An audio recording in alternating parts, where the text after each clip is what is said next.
Well, thank you, Bailey. And as Bailey said, I will be going over calculators. And happy Easter as I'm recording this on Easter. And thank you guys for being so cooperative during this time.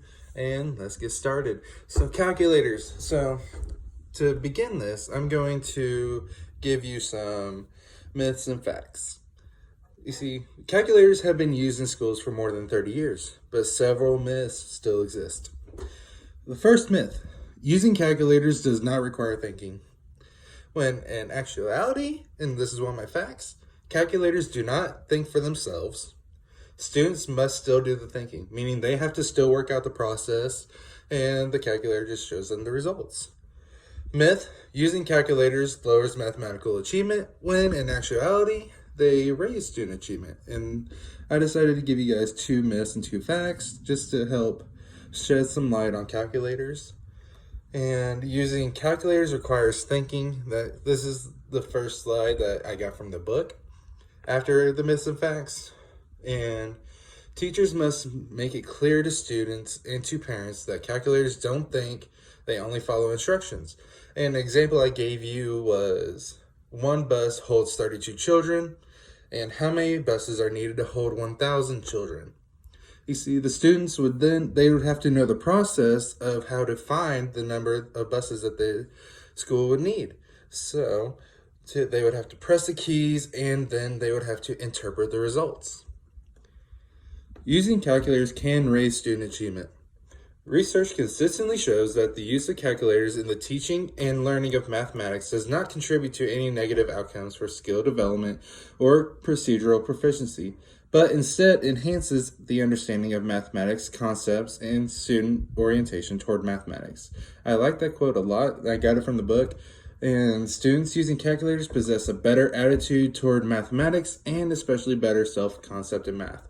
Because whenever we were in school, we would always have to, write out the process, do step by step. You'd have to write out whenever you take something away, where as students find math more enjoyable with a calculator because they're not having to write out every single detail. Calculators are not always the fastest way of doing things, though. Calculators are excellent for tedious computations. It makes it fast and easy. For example, using it in algebra, that's an excellent time to use it. Long division, long multiplication, do it then. But for simple calculations like what's 4 times 4, everybody knows that's 16. You don't need a calculator to use a simple math problem like 4 times 4. Instead, it takes longer than actually working it out. Calculators are useful for more than doing computations. Calculator counting forward and backward reveals patterns, gives students practice with important skills, and reinforces important knowledge such as basic multiplication and division facts. As a teacher, you should consider using calculators for computation whenever computational skills are not the main focus of instruction.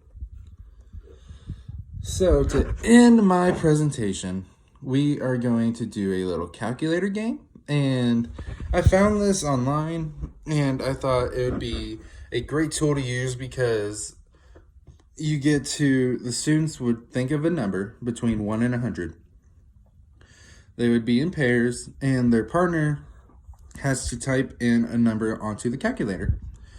After the student types in on the calculator, the person that knows the number would tell them higher or lower.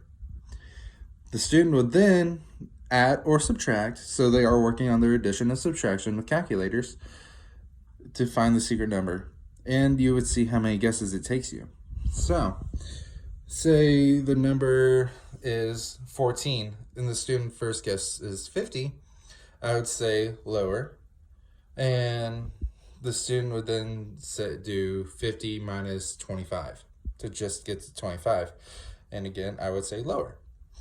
And this would give the students a way to find different adding and subtracting facts, and they would see how to find different numbers using different methods.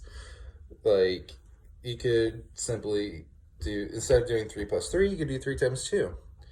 And you could do this game with addition or subtraction, and you could do it with multiplication and division. And the game is called Secret Number. Now I'm going to pass this on to Amber, who is going to talk about mental computation and its importance. Thank you guys, and stay safe during this, and have a happy Easter.